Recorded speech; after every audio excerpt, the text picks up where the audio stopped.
Abekadaji anawo, Nori Kweseko anawo, Yehovah anawo. Abakele Yesu si ana Mesiame, Akele wala si ana wochalo. Abakele Yesu si ana Mesiame, Akele Yesu si ana Mesiame, Abakele Yesu si ana Mesiame. Abekadaji anawo, Nori Kweseko anawo, Yehovah anawo. Yesu si ana Mesiame. Abekadaji anawo, Kweseko anawo, Yehovah anawo. Abakele Yesu si ana Mesiame. Abakele Yesu si ana wochalo. Abakele Kristo si ana Mesiame. Abakele wala si ana Mesiame. Abakele Yesu si ana Mesiame. Eti metoto megale megale. Chebe o chimetoto megale megale. Ekumekwewo o chimetoto megale megale. Yodomewo chimetoto megale megale. Adakamo chimetoto megale megale. O chebewo chimetoto megale megale. Ekumekwewo. Lona o tosaza la diga di elafo. Lona o tosaza la diga di elafo. Ok, now, un millénaire, la Ligue a dit, elle a fait.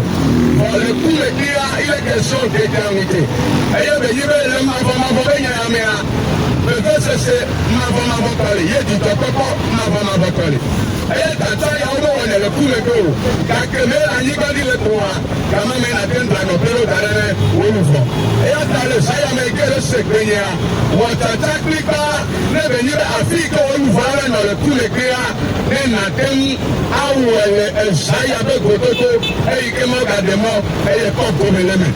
Watatana Sako na Christo, Watatana Sako na Mau, Watatana de Christo Yume, et la veille de Kanyamo, n'y a te fait à cloquer, et il a accordé du pot à Samen, et à Tale Sayamea, et qui a retourné, mais non, mais de Sade, et il a mais comment on peut continuer, et se donne à peine le robot, et il y a un combat que Kayabo, un combat Christo, un combat de la go, Américain Bandibadi, va couler KO, Américain on va le bébé, et on va venir, et il faut Bandibadia, faut dans le ciel, et il va faire toi, et bien tu l'as dit Sogadi, venez, on a dit cela, la quoi de ma voix, et le gars il est au trono, et dans le Sayamea, si me tente on peut galer yo, Christo le yo, Amenouga le yo, même dans le tombeau, Jésus est le Seigneur, je dis même dans le tombeau, Jésus est le Seigneur, je dis même dans le tombeau, Jésus est le Seigneur,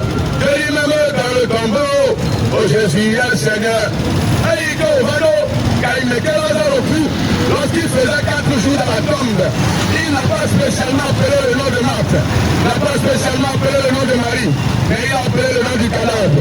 Lazare reconnu mon physique, peut-être que dans un tombeau de péché. Jésus est en train de t'appeler par ton nom. Sors de ce tombeau de péché. Il est en train de t'appeler par ton nom. Sors de ce tombeau de kleptomanie. Laisse-moi pas mais il est venu pour les malades. Et là, t'as le Wekoya. Mais il y a pas nouveau Pekaka. Et laisse-moi te royaume. Dans ton péché, il t'aime. Il a un amour respectueux pour toi. Et on va même les y trouver dans ton timo. Et notre corps. Fait qu'à maintenant, on t'attend. Il y a à tout. Et là, t'as le Sayamea. On t'attend à des Christ Payome. On t'attend à des Payome. Elle avait notre corps. Elle avait notre corps. Elle avait notre corps. On t'attend à des Christ Payome. Madagada, Madado Pignero. Yamadagada, Madado Pignero. Menaka ime Yesu na yambe mafao. Madagada, Madado Pignero. Yamadagada, Madado Pignero. Oyana dagada, Madado Pignero. Menaka ime Kristo na yambe mafao. Madagada, Madado Pignero. Yamadagada, Madado Pignero. Oyana dagada, Madado Pignero. Menaka ime Kristo na yambe mafao. Adagada, Nazaro Piwodo, Oyana Dagada, Nazaro Piwodo, Yamadagada, Nazaro Piwodo, Menaka ime Kristo na yobe na bao, Adagada, Nazaro Piwodo, Bekebenava, Oyamenyao, ime Kotiwa, Oyamenyao, ce sont les gens qui t'ont informé.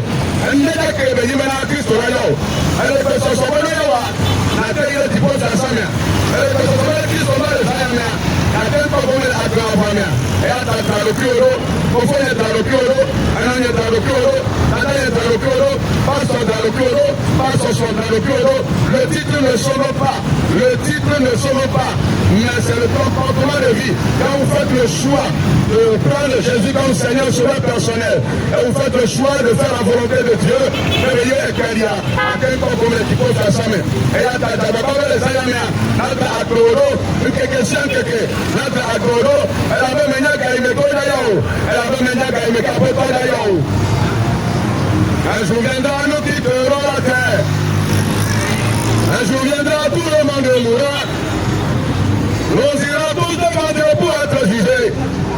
Chacun sera payé selon ses œuvres. Un jour viendra, nous quitterons la terre. Un jour viendra, tout le monde partira. Nous irons tous devant Dieu pour être jugés. Chacun sera payé selon ses œuvres. Un jour viendra, nous quitterons la terre. Un jour viendra, tout le monde partira. Nous irons tous devant Dieu pour être jugés. Chacun sera payé selon ses œuvres.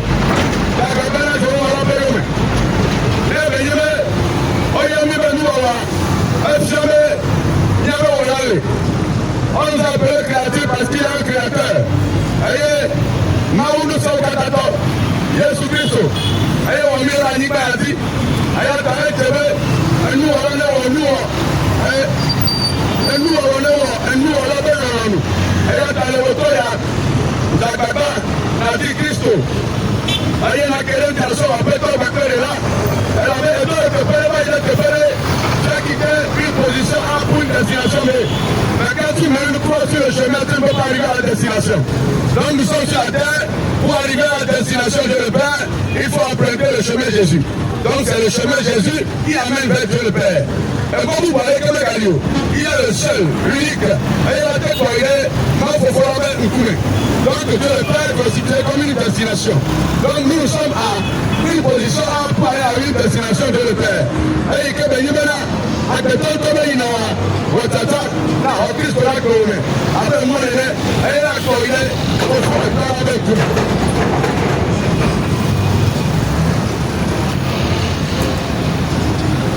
Hey yo memade, hey yo memade, abeto Yesu yo me, memade, hey yo me komade, hey yo memade, hey yo memade, abeto Yesu yo me komade, hey yo me komade, hey yo memade, hey yo memade.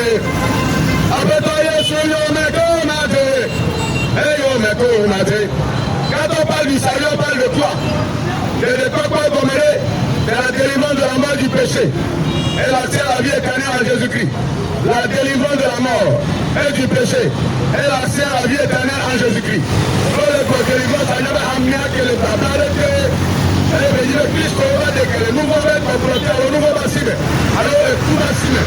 Ok, Christ sera tout car le nouveau bassine. Tu dois venir à lui. Et la Bible a donné afin que quiconque croit en lui. Et te voyez là, ouais, dit il a déjà fait le premier pas. Donc c'est à toi de faire ta part. Il faut croire en lui pour qu'il puisse te délivrer de la mort et du péché. Et là, tu as le dans le retour. Christ l'enlève bébé. C'est pourquoi il passe par l'indigent, par le pauvre, par le riche, pour t'avertir de son retour. Il dit je serai de retour comme un voleur. Mais comme avec sa fille, et il y a quelques mandibés d'affaires. Et là, tu as mis le coucou dans votre tata. Là, tu vas aller au même. Votre tata, là, tu es Christ au même. Elle a fait le cas. Il y a un gogo. Et il y a l'ennemi. Votre tata, votre tata, il y a copié tout. Et il y a ce Christ au même. Après, toi, ma clé est là. Et yo, mais ma Dieu. Et yo, mais ma Dieu. Après toi, Yesu, yo, mais comme ma Dieu. Hey yo me go maje, hey yo me maje, hey yo me maje. Abeto Yesu yo me go maje, hey yo me go maje, hey yo me maje, hey yo me maje.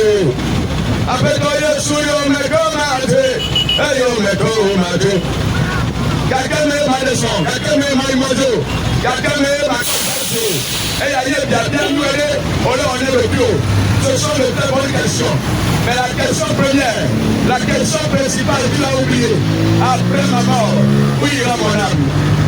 Après ta mort, où ira ton âme? L'homme est composé de 3 éléments. Il est composé de corps, il est composé d'esprit et il est composé d'âme. Après la mort, le corps part de décomposition. L'esprit retourne à la source, Dieu le Père. Mais l'âme, le choix que tu as fait sur la terre, l'âme répondra de ce choix. Qu'est-ce que tu fais en plein jour et qu'est-ce que tu fais en cachette? Yes, le quoi le ciel. On a le trop bon mot. Reviens à la lumière, reviens à Christ, avant qu'il ne soit trop tard, avant qu'il ne soit trop tard, avant qu'il ne soit trop tard, avant qu'il ne soit trop tard. Reviens à Jésus, reviens au Seigneur, reviens au Rédempteur. Il t'aime d'un amour indescriptible, il t'aime d'un amour inconditionnel, il t'aime d'un amour désintéressé, il t'aime d'un amour respectueux, il t'aime d'un amour connaisseur. Alléluia. Quel est d'abord nous voit, Christ est animé, et dans nous voit, pour elle n'a pas donné. Quel est peut-être là-bas d'accord, Yesu n'a pas d'accord, pour elle n'a donné. Oh, quel amour, oh, quel amour, oh, quel amour. Vaillez souvent, elle avait l'honoré, son amour, l'honoré de tout, Jésus t'aime, il t'aime, il t'aime, il t'aime, pas d'un amour superficiel, mais d'un amour sacrificiel. Jésus t'aime pas d'un amour superficiel, mais d'un amour sacrificiel. Et il a porté le châtiment qui devait normalement tomber sur nous. Il est parti à la croix. Il a été crucifié à cause de toi. Mais que fais-tu de ce sacrifice? Est-ce que tu profites de ce sacrifice? Avant de profiter de ce sacrifice, il faut croire en lui. Il faut confesser de sa bouche. Et venir sai ko la ni madia le wo ku me bia for sala de bino ala bino la ni me bi agba de bino le ku me be eyo me made abata Yesu yo me ko made eyo me ko made e bia gbe didi me do mala mo lo ba gbe ma bo qui a demandé le secondaire tout en oubliant le principal. Jababa a dit il faut ça me tout bas. Il faut ça me tout bas. Le royaume céleste d'abord. Le royaume des cieux d'abord. Quelqu'un au là-bas. Quelqu'un au là-bas. Quelqu'un au là-bas. Jababa est de Christ l'homme. Jababa est de royaume. Elle avait mis un gars, il me connaît. Amérique, il passait à avoir le temps. Amérique, ok, non, le mardi du maï maudit, ma ouais que me batte que me. Voilà un qui a dit là, on me garde pas par au domaine. Oh, un homme de tonne, pour faire une vie, la baba, un autre à l'occhio, un quelqu'un sait que vous avez dit, ailleurs, il me donne quelques madia, la tête est du dans ma foi. Yamaduda Yesu Koyoyo, Mayano Siwo Wanam. Yamaduda Kristo Koyoyo, Mayano Siwo Wanam. Yamaduda Yesu Koyoyo, Mayano Siwo Wanam. Yamaduda Kristo Koyoyo, Mayano Siwo Wanam. Yamaduda Kristo Koyoyo, Mayano Siwo Wanam. Yamaduda Kristo Koyoyo, Mayano Siwo Wanam. L'amour que Jésus porte pour toi est un amour inconditionnel. Mais je me dis, il t'aime de l'amour gratuit. Il t'aime de l'amour désintéressé. Mais non, il y a que tout le monde que Galiciens, tu n'as pas cette eau. Elle a venu à prendre le fond à eau. Je suis dans le royaume de l'ennemi. Ce soir, je suis en train de prêcher la vérité. Je prêche la vérité, mais je ne suis pas la vérité, c'est Jésus la vérité. Et à ta c'est lui la vérité. C'est lui la révélation de Dieu. C'est lui la révélation du Dieu vivant. Et à ta les même. Et toi, mais le recours est bien. À quel est-ce que tu tombes en forme? Le ciel se prépare sur la terre. Le paradis se prépare sur la terre. Le ciel se prépare sur la terre. Et à ta école, c'est pour les retours. On t'entend dans le plus haut.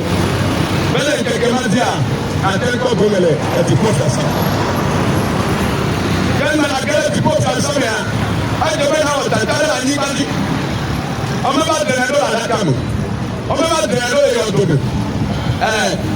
Le voyageur prépare son passeport bien avant le voyage. Le voyageur, il prépare cette pièce bien avant le voyage. Il y a un voyage qui nous qui constitue pour nous un dénominateur commun. Amessa médaille, moi on dit, pouvez-moi dire Amessa médaille. Mais tu as oublié le passeport. Le passeport qui va te permettre de rentrer dans la joie céleste, dans la joie éternelle. Le passeport Jésus. Est-ce que tu l'as? Est-ce que tu as le code du ciel? Le passeport Jésus. Est-ce que tu as le code divin? Jésus-Christ de Nazareth. Amélia a des fonds, il prépare le mariage. Amélia dit vie, il prépare. Amélia peut lever secours, il prépare. Tu as oublié de préparer le voyage final, maintenant la destination éternelle de ton âme. Tu l'as oublié. Le retour, alors les Ayamia, il faut le reprédinant. Oui, cherche le primordial d'abord, les secondaires viendront. Et puis il paye dit, mais tu as demandé le secondaire tout en oubliant le principal. Le principal est le salut de ton âme. Le salut de ton âme. Le salut de ton âme. Est-ce que tu t'aimes? Tu ne peux pas préparer l'enfer pour toi-même. Tu dois préparer la joie éternelle. Et à ta les choses sont comptées. Jésus le vient très bientôt. Il dit dans sa parole, je serai de retour. Je serai de retour bientôt comme un voleur. Je serai de retour comme un voleur.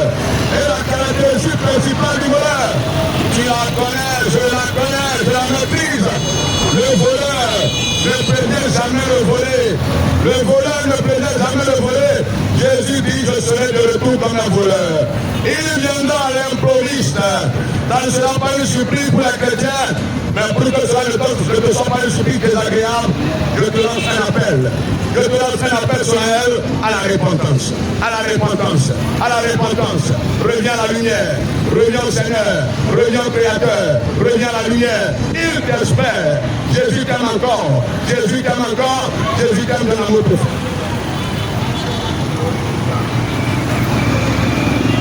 Edudinam, Evamdagbe, Yesodudinam, Evamdagbe, Yamauye, Yatirula, Edudinam, Evamdagbe. Amekaï Mador, Amekaï Yo, on va le dire pas de Bigalesi, parce que c'était costaud. Et donc il faut d'abord en animer dans toi, mais pas. Amène au nouveau, Yamériaméo. Ils ont amené tout fait avec un homme de paix. Ah, quel amour. Moi, je suis là. Il est venu sur terre à cause de toi. Il dit, j'irai, je pense bien pour Kodo. J'irai pour Abraham. Il a porté le fardeau que tu devrais normalement porter. Que fais-tu de son sacrifice? Est-ce que tu es en train de banaliser le sacrifice ou bien tu profites de ce sacrifice?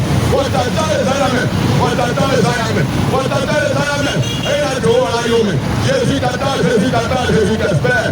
Il t'aime d'un amour indescriptible. L'amour de Dieu est si merveilleux, l'amour de Dieu. Est si merveilleux, l'amour de Dieu. Est si merveilleux, oh, quel l'amour. L'amour de Dieu est si merveilleux, l'amour de Dieu est si merveilleux, l'amour de Dieu est si merveilleux, oh, quel l'amour. Jésus t'aime d'un amour profond, d'un amour respectueux. Quand on parle d'amour respectueux, c'est quelqu'un qui aime et qui n'est pas un dictateur. Il n'oblige pas à la repentance, il n'oblige pas à la conversion. Et à ta Christ, on met les idiots. Elle n'a pas de gaïmé, qu'elle a elle a à tout. Il t'aime également d'un amour respectueux. Et il y a mais qu'Annie, qu'elle est le temps, mais qu'elle est le judo, mais qu'elle est le tiré d'accord. Elle n'a pas. Tu sais que Jésus t'aime, il t'aime d'un amour patient. C'est pour cela qu'il est là dans la colère. Mais le but du dos, mais qu'Annie, qu'elle est temps. Il t'aime d'un amour respectueux, d'un amour patient. Un amour inconditionnel. Il donne de l'amour inconditionnel. L'homme aime conditionnellement. Alors avec les Galiciens, il n'avait rien à nous dire, il n'avait pas rien à nous. Et souvent, il avait nous qu'à vous donner. Et souvent, il avait rien à nous. Et souvent, il avait rien à de l'éloquence. Et souvent, gratuitement, il t'a aimé et c'est comme ça. Le salut. Est-ce qu'on est sauvé par les œuvres? Non. Mais là, on nous dit, non, il dit pas, c'est lui qui a le don gratuit de Dieu. Et de quoi c'est le don gratuit de Dieu. Amène on a don, il a dit beau. Que me les cacamas, on a les tépés, amène on a même dit beau. Mais le conditionné du beau, il dit quoi? Il doit croire en Jésus. Et là, en Christ, on dit c'est. Après, toi, après, de l'année, et béni, mais là, non, ma ou faut la faire nous, et caméra, non, c'est pour dire, quand On n'est pas sauvé par les œuvres. On n'est pas sauvé par les œuvres. On n'est pas sauvé par les œuvres. Mais donne un coup de pied,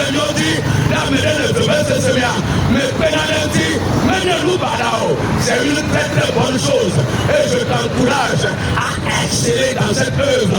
Mais laisse-moi te dire que le chemin qui mène au ciel, c'est Jésus. Celui-là qui sauve, c'est Jésus. C'est par quel moyen on est sauvé? C'est pas le moyen de la foi. C'est pas quel chemin on est sauvé. C'est pas le chemin de Jésus. Tu l'as dans la croix. Il est le fils du Dieu vivant. Et il est venu au Lucas. Nao, faut la faire au la ligne à l'Ikémeli. Et pas que ça filet que je vais l'affiler. Tu as quitté une position A pour une destination B. Tu as emprunté un chemin. Si tu mettais une croix sur le chemin, tu n'allais pas arriver ici. Donc nous quittons une destination, une position A sur la terre pour aller à une destination B, Dieu le Père. Donc pour aller à cette destination B, Dieu le Père, il faut emprunter le chemin de Jésus. Et moi, je peux dire à on est du pauvre faire ça, mais il y a moi de caille, et moi même pas les Jésus. Il a le passeport céleste, il a le passeport divin. Et il y a les cas de la sorte, et il y a des gens qui à tel point qu'il faut faire ça.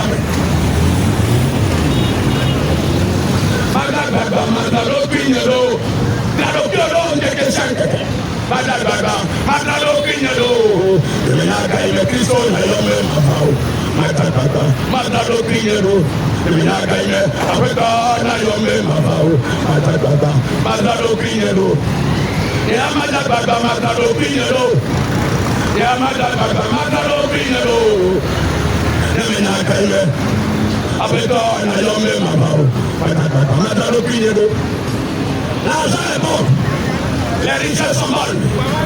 Et l'argent, je ne peux pas mentir, l'argent comme le vide. Les gars, et tu as donné la main à Péto et Québec. Comment est-ce que Christ au Péto? L'argent, comme le vide, dans la vie de l'homme. Les richesses, comme le vide, dans la vie du commun mortel. Mais l'argent ne peut pas combler le vide de Jésus. C'est pour cela que Zachée, étant multimilliardaire, a fait le déplacement de la loi de Jésus. Et quand il est venu, il a vu la foule. Et il est monté dans un arbre. Il avait sorti une certaine personne. Les gars qui étaient tous les souvenirs, m'a dit Jésus Pao, le milliardaire dans un arbre, en train de chercher la vie, en train de chercher le Seigneur, en train de chercher le Rédempteur. Niveau tellement où d'abord que, ayant pensé que le promenade, non, je n'ai plus besoin de Dieu, je suis mon frère pour mettre. Ah, mais les coups sont humbles, les cherche à faire les actions, à remplir les ordres de Dieu. Et là, on va tout cas.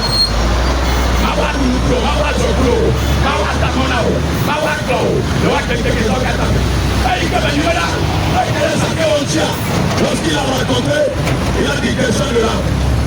Diva. Pourquoi tu la mets à faire on est diva? Pourquoi tu la mets? D'ailleurs on est diva. Pourquoi tu la mets? Diva, pourquoi tu la mets? Diva.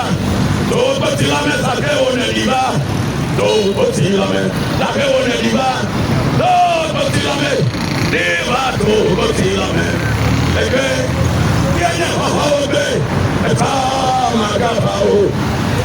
Yesu, elle est bonne à rouler, il va trop petit la main. On dit, j'achète de ça. Ce soir, je vais manger dans ta maison. Alléluia. Donc Jésus n'est pas venu pour les justes, il est venu pour les malades. Comme le docteur est là pour les malades, comme le docteur est là pour soigner les patients. Mais Jésus, au-delà du docteur, lui, il guérit. Le docteur soigne et Jésus guérit. Et il dit, j'achète, je vais manger chez toi. Et on y va. Quand il est rentré dans la maison, ce n'est pas lui qui a dit à Zachée, réponds-toi. Non, il n'a pas parlé. Mais la présence de Dieu, la présence de Dieu, la présence de Dieu. Ne m'a pas me prendre nos gars et nous, on a 50 ans, mais on nous voit. On doit que non, je vais me détourner de ces choses. Ça fait au ménage, le bambou, le chameau, à 14 ans, et lui qui m'a volé au chien, après ce là-haut. Ça, c'est la repentance authentique. Ça, c'est la vraie repentance. Les Sayamia, Maoulé Oyonao, mais il a toi, tu me vas. Tu peux le Oyonao, mais il a toi, tu me vas. Ne on la merci à cause de toi. Maoulé Oyonao, mais il a toi, tu me vas. La lopi wolo. La lopi wolo. La lopi wolo. Api. Yesu na bayo. Dado kiwodo. Ameta do kiwodo e. Ameta do kiwodo. Afi. Tuna bato. Dado kiwodo. Do kiwodo e. Ameta do kiwodo. Afi. Yesu na bayo. Est-ce que tu es prêt? Yesu va les ayamia. Na tel kokokojua. Est-ce que ton cœur est libre? Ne le novio da domia. Et Dieu me met la peau. Et ne quede dire bien à Tika Kouyaso. Puis il y a dit, même si la provocation soit sage, elle a payé, oya nye bele ite pele, oya nye bele zomore, oya nye bele mozola yi, oya takakaka, na penya, ne le wonelia, à travers ton comportement, et le kakama ou nyama miawe, on évangélise par ses comportements de vie. Vous voyez, quand nous parlons, ça a un effet. Et le propos, il y a des problèmes, il y a des camélions, il y a des camélions. Et on attend la musique. On aime bien donner la prénom, les défiants, on met en annuia. On met des nappes, et on attend la mode du show. Et il y a ta caméra, what béné ta caméra. What béné de Béfa Christo. What béné de Béfa Christo Bénon. Et c'est très important. Mais là, on regarde. On regarde ce que y a. Elle doit dire, mais la caméra. Mais de tout le monde, il y a la clé. Mais de tout le monde, il y a. On n'a pas besoin d'être évangéliste avant de partager l'évangile. Oui, on n'a pas besoin d'être pasteur avant de partager l'évangile. Mais toi, dis-moi, est-ce que na mame nous y a pas mêlé? Na me cloto, na me clono bio. Yes. Et on a me pédolé. Il y a deux amis. Et il y a on a bébé yawa. Et si nous donnons nous, on peut les gars. Américain va le temps. Et il y a Américain de toi. Non, il y a Américain de toi. Yo, il y a un peu article avec la navette, il y a la gamme. Bon, mais va y avoir. Mais va pour pratique à un dîner. Yo, va me cacaber. Les cas, il y a dans la salle cacao. Les cabagnons, on a malo. On y a pas de balle. La route de la mais il y a des petits coins de moyens de faire craquer. Et il y a une balade pleine à là. Voyons ma me folie. Elle a beau à me nommer un yamin, il y a un typo. Bon, Américain, mais pas y a pas d'accord. Bon, Américain, il y a un peu de via. Voyez là, mais où là. Et il y a quelqu'un qui est toi, mais je viens partager l'information en toute humilité avec toi. Oui, je ne suis pas là pour te juger, car je ne suis pas mieux que toi. C'est Jésus qui est le juste juge. Et attendez le coucou là-haut. Seigneur, la seule dog. Mais d'accord là, la sentinelle. La sentinelle, c'est cette personne qui a l'information du danger. Il y a une nuit qui est comme. Il y a une nuit qui est là-bas. Il y a une nuit qui est là-bas. Et il y a ma Ukraine, elle est là mauvais. Il doit y avoir mon vote. Il doit y avoir mon vote. Et il y a un Seigneur, il y a un nouveau là. Il y a un nouveau là, tout il nouveau bien. Et pour les gens, il y a un nouveau savoir. Il y a un nouveau là. Américain, il y a un quelqu'un qui a un nouveau savoir. Partage la bonne nouvelle. Partage la bonne nouvelle. Et vous savez, on n'a pas besoin d'être évangéliste avant de partager la bonne nouvelle. On peut être chrétien et jouer le rôle d'évangélisateur. Avec Akama, on a le problème. Avec Akama, on a la sienne. Oui, on m'avait dit d'aller évangéliser. Au début avec Akama, ça m'a fait rire. Mais on m'a dit que avec Akama, pour que quoi miaoué, ils m'ont fait rire. Parce que comme la soie, j'ai compris l'importance. Et les vies de nous, c'est vraiment quelque chose qu'il faut partager. Il faut partager. Oui, c'est un chemin de vie. Il y a des femmes et des secondaires. Pour nous sentir au secondaire. Mais là, on a appelé le Djibo. Dans le Piolo. Dans le Piolo. Dans le Piolo. Albert Didi. Bon, à que ma voix l'inconnaît. Elle est là que dit divin, elle va pas que ma voix. Le royaume des cieux d'abord. La vie éternelle d'abord. Et ma voix s'appelle à cette heure. Le yim le wo. Look at me. Le yim le wo. Look at me. Le yim le wo. Look at me. Oya si wo ne na mi aji. Le yim le wo. Look at me. Le yim le wo. Look at me. Le yim le wo. Look at me. Oya si wo ne na mi aji. On met tout là. On est quel ayamo. Les parents au Qatar, on tue les Nadi. Il faut la mettre en Europe. Le roi, il y avait fondation. Le roi, il y avait soulagement. Et il y a les Nahualete. Et il y a les Nahualete. Mais il y a les Nahualete. Mais il y a cadeaux qui ont tenu à les Nahualete. Il y a quelque chose que vous voyez, comme vous ne voyez pas pratiquement, la fondation. C'est cette chose qui maintient le bâtiment. Là, il y a quoi dans la foule, les dit dans la foule, oui. Avec il y a diplôme, si vous voulez que le rotanien retrouve. Avec il y a gars, si vous voulez que le rotanien embellissement. Combien nous avons c'est le fondement de Jésus qui maintient notre vie et qui est l'assurance de la vie éternelle. Voyez, on a dit, mais a dit. Voilà, il y a. Pour nous, il y a d'accord du poids. Avec il y a d'accord du poids. Et il y a dessus.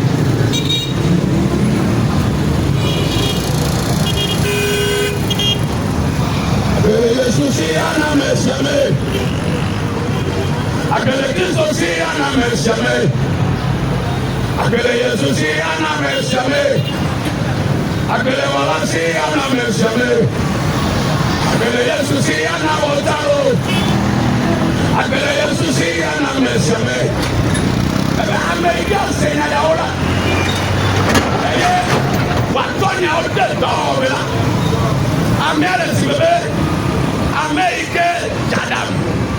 Yo tu holo aga SSD. América se na yao. Yema sonya hotel dobla. Anma be kasa akuneto. Eke tu hole comme. Il ne suffit pas d'écouter, mais en second lieu, de pratiquer la bonne nouvelle. Et à t'amener des coups là, mais donc le chemin n'est pas facile. La voiture, Seigneur m'appelle, prends ta croix, et viens sur moi. Je réponds, Sauveur fidèle, et voici, je suis à toi, jusqu'au bout, jusqu'au bout. Je veux te suivre dans les bons, les mauvais jours. À toi pour mourir et vivre. À toi je suis pour toujours. Regardez quoi, elle n'est pas dans le mois d'août. La récompense est colossale. Elle a tout fait clair là. Et après là, la vie qu'elle est derrière, elle me découpe là, on vient à Tito. Elle a fait le cas, elle est nous, elle a fait la copine là. Il sera couronné de gloire. Il sera couronné de joie. Nous venons de la pétard, on va te le faire. Nous venons de Christ, on va te le faire. Ne rate pas cette récompense. Ne rate pas cette rémunération. Et attends, il doit dire après toi. On va donner Christ. Ne le sang de quelque temps, il a doit dire. Ne le sang de quelque temps, il a doit dire. Dans le soutien, il est doit dire. Ne venez pas le sang, venez pas lui que le dit à me parler par là. Mais il est doit dire. Et il y a venu en doya. Bac le coup de coucou. Il faut sauver les âmes. Il faut les sauver. Il faut les sauver. Urgemment, il faut les sauver. Autant me l'eau comme là. Après toi, il rentre qu'un gouet. Ah, mais il y a pour toi, il faut son âme. Mais il y a donc voici, il faut son âme. Autant me l'eau, après toi, il m'a dit qu'un gouet. Mais il y a pour toi, il faut son âme. C'est le roi des rois, le rédempteur, le guérisseur par excellence, le médiateur par excellence. place, il t'a donné une place d'honneur, il t'a donné un service à accomplir. Pour cela, dépêche-toi. Dakakana, il est doigté, Dakakana, il est doigté, Dakakana, il est doigté. Ce n'est pas facile, mais nous courons, nous ne courons pas pour courir, mais nous courons pour remporter le prix de la victoire. Le prix de la victoire, le prix de la victoire. Il y a le Toupouma, il y a le Toupouma, il y a le Toupouma, on fait tous les. Il y a le Toupouma. Avec le plateau, les Canadiens, ils courent pour remporter un prix. Les athlètes courent pour remporter un prix. Les Toupouma, ils courent pour remporter un prix. On va trouver Poutou, on va trouver Takbaka, on va trouver Rondovoa. Et les pays même à Toutoua, on est tout dans les batailles. Et on est tout dans les batailles. On va aller quelque madia. Aïe, que va dire esprit à la dia. On va même faire un acte. Wata kwa me de cadeau. Et ya me fait quoi la tiani. Et y a deux seigneurs. Et où est la tiania? Mais où est la tianima? Wataka. Et y a quoi le gloire? Mais y a vie de blé. Et y a les cadeaux n'a pas de toi. Ce n'est pas de la pagaille. Ce n'est pas de l'amusement. C'est une vérité incontournable. Et à ta mettre Kukuna. Et à ta mettre Krona. Et mécanique le dos. Kakaka. N'a sorti sur la pétole bâclée. Et là. Vous voyez, la moto ne peut que faire votre volonté. Parce que vous êtes le maître. Et vous êtes le contrôleur. Il y a notre ami nous et notre créateur c'est Dieu. Nous ne pouvons que faire la volonté de Dieu. Alléluia. Allez bébé. Plus fiable. Amérique. On m'a demandé que vous fonctionner. Ah oui, que on m'a demandé que vous fonctionner. Demandez à que nous avons un ami. Demandez à que nous avons un petit. Regardez le club. Regardez le club. Regardez le club avec les bébés là. Avec les casiers, soyez dans ma caméra, nous t'entendons. Nous t'entendons. Et nous t'entendons. Et il Christ là. Hey yo man. Madame.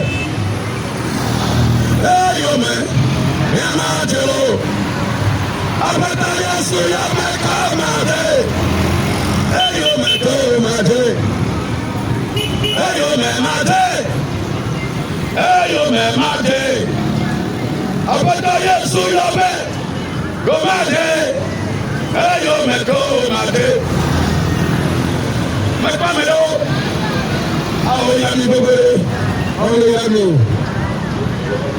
Mekamado fabi. Est-ce que c'est un loup? Mais pas que nos familles, les soldats d'État. Mais pas que nos familles, les montées d'État. On ne peut pas me souvenir que famille est de Kokota. Ah oh. Alors c'est bébé, allez. Les filles avaient nous, où on t'a demandé de trouver, on va venir, et il y en a, il y a où est bien le célébrer. Donc on met tout bas, on met une guignade sawa. Yele, on nous vomit des cocos. Mais on a au 200 ans à l'hiver, non, on a 400 ans, elle a mort. Non, on a 1 millénaire, elle a mort. On a tout le bien, il y a question d'éternité. Et à Tanzan, du tout clic, on a l'animal à Djali. Là, on sort à ma voix. N'a pas pris à Crémavo. Elle a rien, ma va aller, bébé sont où? Et il faut lui la Nigayaki.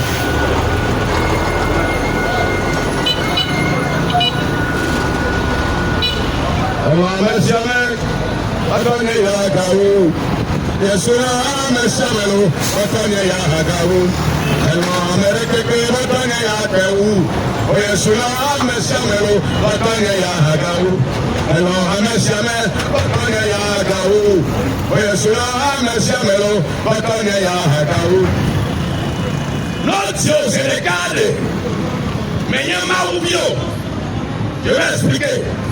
Notre Dieu va n'y pas dire c'est le garde. On met les gens avec Maoubio. Voyez, avec Maoubio, elle avait notre Dieu, c'est le garde. Identité de notre Amérique. Et il le problème, nous formons identité. La nature pécheresse. Amédée quelqu'un qu'on dit quoi? On le dit à nous former. Et tout le problème identité, il y avait identité de nature pécheresse. Identité, qu'elle est miantia. Et on avait dit que dans 5 ans, 6 ans, Amédée quelqu'un qui est personne à la décision. Et il y a elle avait nous mettre la sur les mains. Amédée quelqu'un qui a déjà le code à l'intérieur.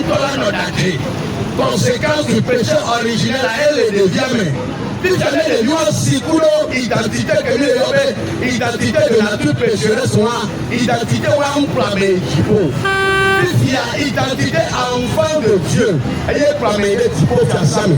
Il y a des cas où on a qu'un enfant de Dieu. Alléluia. Et de la Christ au 10. Et de la Bigogati. Bigogati, et là où Maouvi, et là où mon papa. Les noirs que les mauvais me coulent, les noirs à côté de. Alléluia. Mais quand tu dis, maman, il y a un outil à me venir. Mais il y a un todo, à me lever pour tout, mais à todo. Mais il y a le Christ de la côte sur les outil à nous. Elle se porte pour me venir. Oh, alléluia. Elle a gagné. Gratitude à l'année. Le regard qu'il y a ici. Yes, it's all on me. As Yami that Panam, Yakuya Bahadu, Messiame, Otonia Gahu, Yesula, Messiamelo, Otonia Gahu, Yesula, Messiame, Otonia Gahu, Yesula, Messiamelo, Otonia Gahu. Oh, Amen, Naula.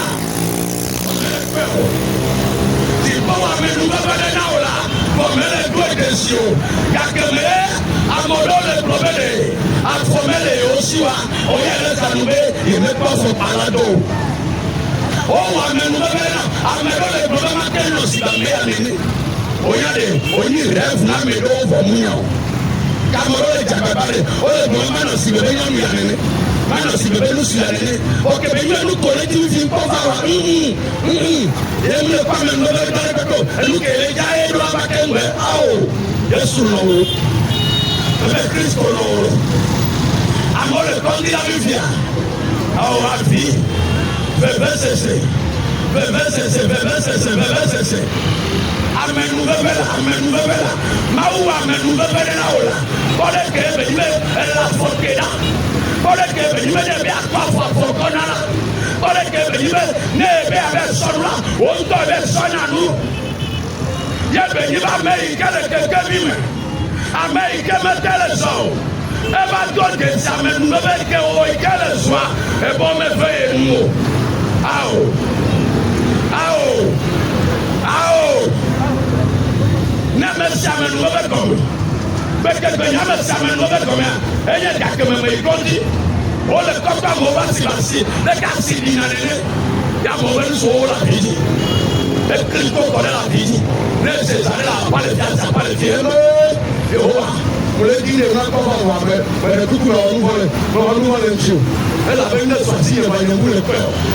Kakeme na same no be komia eye kakeme okulo no bi wa ni gogo ye be ni o be so pa me amele o ayo ela ke te to da mu le pe pati wa e ko ona o ye ba me nu anu se ma de na o to na wa ayo yo na be amenu be amenu se ma de na o to na wa ayo no na be o be nu amenu se ma de na o to na wa ayo yo na be amenu be amenu si maintenant mais autre nawa ayo bana me ovenu amenu be tona menu tina amenu be dolina nu tona me amenu be na me leba me amenu be tona me ona kai amenu be me dia